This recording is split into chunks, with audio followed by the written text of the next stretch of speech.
So guys, जैसा कि हमने पिछले एपिसोड में देखा, होलो सोल्स और फॉलिंग स्टार पवेलियन के बीच फाइट स्टार्ट हो चुकी थी। सभी अपनी पूरी पावर से सोल एनोए का सामना कर रहे होते हैं। किंग लिन ने 9 हेडेड स्काई सर्पेंट का इस्तेमाल किया, जिससे वो वाइट तियानजुन को मार रही होती है और जियोयान की हेवनली पपेट ब्लैक तियानजुन से निपट रही थी। जियोयान ओल्ड गोस्ट से फाइट करने लगा। उसकी पावर 2 स्टार फाइट वेनरेट पर पहुंचने से और स्काई फायर थी मिस्टीरियस चेंज की वजह से वो आसानी से ओल्ड गोस्ट के अटैक को रोक रहा होता है और उसे कमजोर कर रहा था। ओल्ड गोस्ट ने अपनी ultimate technique star shattering slash का इस्तेमाल किया, इसीलिए जियोयान ने भी ग्रेट हेवन क्रिएशन पाम को एक्टिवेट कर लिया था, जिसकी पावर इतनी ज्यादा थी कि होलो सोल्स के कई सारे सोल एनोय और ओल्ड गोस्ट जाइजिंग भी उसका सामना नहीं कर पाए और वो सभी मारे गए। पर 9 हेवन सोवरेन मोयू वहां गई थी, जिसकी power 8 star fight venerate level पर होने से वो काफी पावरफुल थी और वो जियोयान पर पावरफुल अटैक करने लगती है। जियोयान अपने हाथ से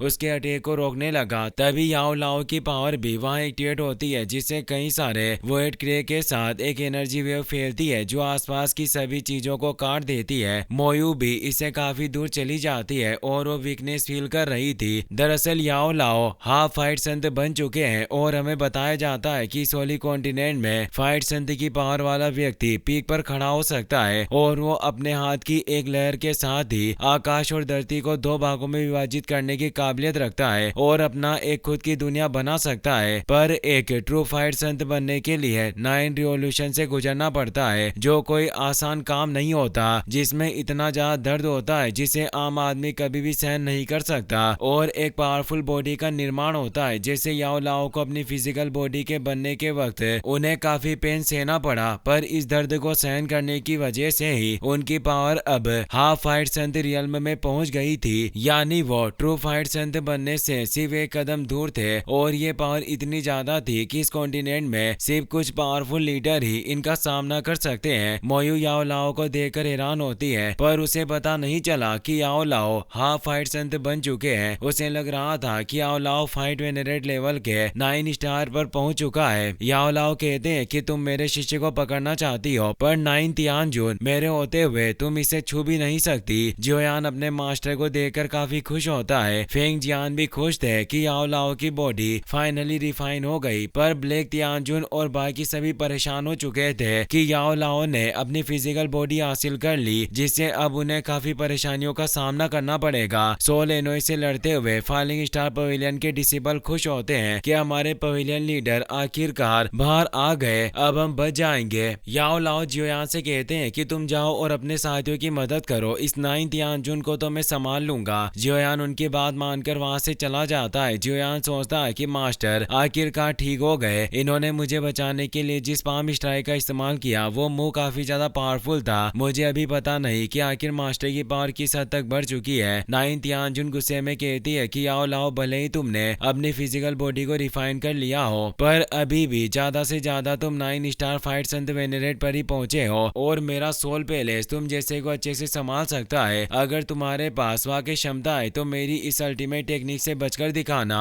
वो एक पावरफुल वेव के साथ सोल टेक्निक को एक्टिवेट कर लेती है। याओ लाओ कहते हैं कि अगर ऐसी बात है तो मुझे भी अपनी पूरी कोशिश करनी होगी, वरना लोग मेरे फॉलिंग स्टार पवेलियन का मजाक उड़ाएंगे। याओ लाओ के पास डोमेन क्रिएशन टेक्निक मौजूद थी, जिससे वो एक दूसरे आयाम को क्रिएट कर सकते थे। मोयू कहती है कि तुम बहुत बड़ी बड़ी बातें कर रहे हो, देखते हैं कि तुम अपनी इस बातचीत को आखिर कितनी देर तक जारी रख पाओगे, क्योंकि अब तुम मरने वाले हो। पर याओ लाओ आसानी से उसके अटैक को रोककर नष्ट कर देते हैं। यह देखकर 9 तियानजुन पूरी तरीके से हैरान रह जाती है। वो कहती है कि आखिर ऐसा कैसे पॉसिबल हो सकता है। याओ लाओ तुमने मेरे अटैक को इतनी आसानी से कैसे रोक दिया। याओ लाओ मुस्कुराते हुए कहते हैं कि आज तुम्हारे सोल पैलेस ने तुम सभी नमूनों को इकट्ठा करके यहाँ भेज दिया, पर तुम मेरे स्टार फॉलिंग पवेलियन का कुछ नहीं उखाड़ पाओगे। तुमने मेरे डिसेबल को चोट पहुंचाई, इसीलिए तुम्हें इसकी कीमत चुकानी होगी। अब तुम मेरे पवेलियन से भागने के बारे में बिल्कुल मत सोचना।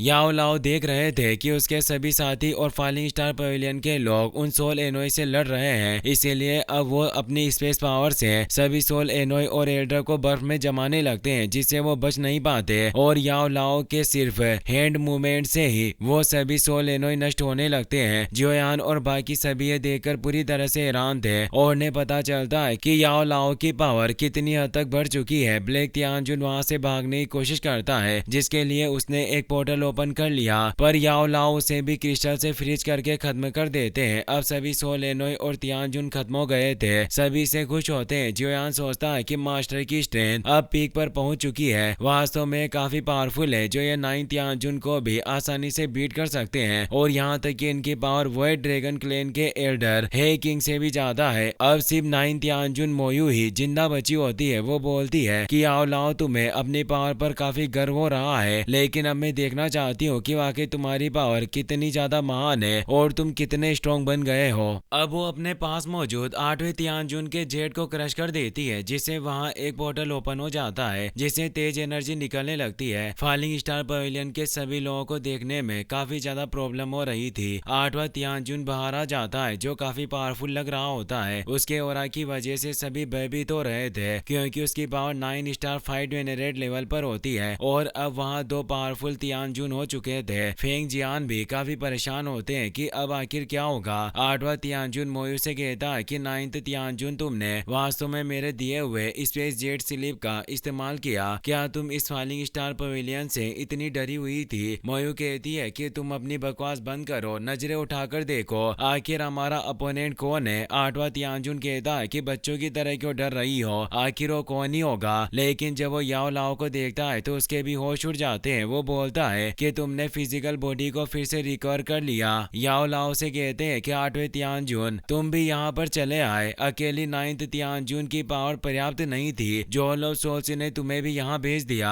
8वां तियानजुन कहता है कि 9th तियानजुन तुमसे निपट नहीं पाई, लगता है कि तुमने अपनी ताकत में काफी सुधार किया है और तुम अपनी पीक पावर पर लौट आए हो। 9th तियानजुन हंसते हुए कहती है कि हम एक साथ मिलकर काम करेंगे। फिर देखते हैं कि याओ लाओ अपनी 9 स्टार फाइट वेनरेट पावर के साथ कैसे अभिमानी हो सकता है, और वो अपने एक पावर ऑर्ब एनर्जी को आसमान में फेंकती है, जिससे आसमान में काले बादल छाने लगते हैं और बारिश होने लगती है। 8वां तियानजुन भी अपनी पावर को एक्टिवेट करके वहां चारों तरफ फैला देता है, जिससे वो उन पानी को बर्फ में तब्दील कर देता है। मोयू ने क्रिस्टलाइज करने लगती है, जिससे वो काफी शार्प हो चुके थे। वो अब उन सभी को अपने पास लेकर उन्हें कंडेंस करने लगती है, जिससे वो एक जायंट बॉल को क्रिएट कर रही थी। सभी से घबराए हुए होते हैं। इससे इतनी बड़ी क्रिस्टल बॉल क्रिएट हुई कि वो पूरे फॉलिंग स्टार पवेलियन को नष्ट कर सकती थी, क्योंकि इस बॉल में 8वें और 9वें तियानजुन दोनों की पावर समाई थी। 8वां तियानजुन बोलता है कि आओ लाओ मैं देखना चाहता हूँ कि तुम हमारे इस पावरफुल अटैक से खुद को बचाते हो या फिर अपने इस फॉलिंग स्टार पवेलियन को। अब वो हंसते हुए उस जायंट बॉल को फॉलिंग स्टार पवेलियन के ऊपर छोड़ देते हैं। उन्हें लगता है कि इस जायंट बॉल की वजह से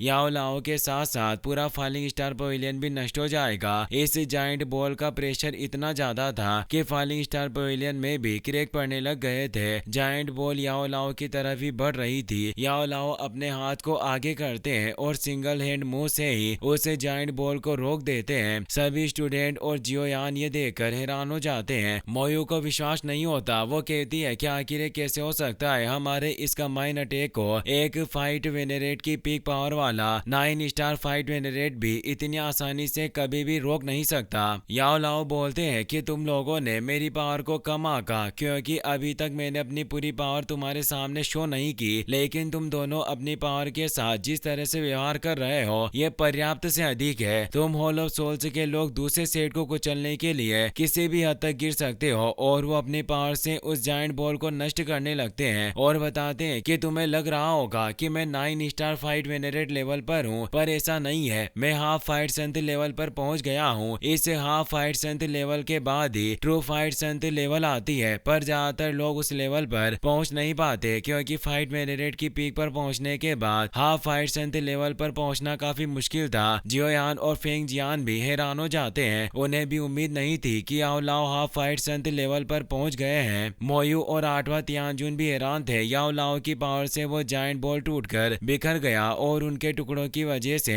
याओ लाओ दोनों तियानजुन पर काफी सारे अटैक कर रहे थे और अब काले बादल हट चुके थे, और ये एक तरह का संदेश था कि फॉलिंग स्टार पवेलियन से अब खतरा टल चुका है। फॉलिंग स्टार पवेलियन के डिसिबल याओ लाओ के नारे लगा रहे होते हैं और सभी खुश हो रहे थे कि वो जीत गए और उनके pavilion master half fight strength level पर है। जियोयान भी सोचता है कि मास्टर की पावर वाकई काफी अमेजिंग है। मास्टर हाफ फाइट संत लेवल पर पहुंच गए। ये वाकई फाइलिंग स्टार पवेलियन के लिए काफी सम्मान की बात है। 8वां तियानजुन भी काफी कमजोर हो चुका था। वो अपने साथी 9th तियानजुन से बोलता है कि याओ लाओ की पावर काफी बढ़ चुकी है, हम कभी भी एक हाफ फाइट संत का मुकाबला नहीं कर सकते, हमें जल्दी से इस जगह से निकलना होगा। और वो एक वॉइड क्रैक को ओपन करके दोनों वहां से जाने लगते हैं। याओ लाओ कहते हैं कि तुम अपनी मर्जी से कहीं भी आ और जा सकते हो और ना ही मैं तुम्हें इतनी आसानी से जाने दूंगा। और वो अपनी पावर से उस वॉइड क्रैक में पावरफुल अटैक करते हैं, जिससे उन दोनों को काफी चोट लगती है। उन दोनों की वहां आवाज आती है कि याओ लाओ मेरा होलो सोल इस मामले को इतनी आसानी से जाने नहीं देगा और हम बदला जरूर लेंगे। फाइलिंग स्टार पवेलियन के सभी डिसिबल खुश होते हैं कि हम जीत गए। इसी के साथ ये एपिसोड यहीं पर खत्म हो जाता है।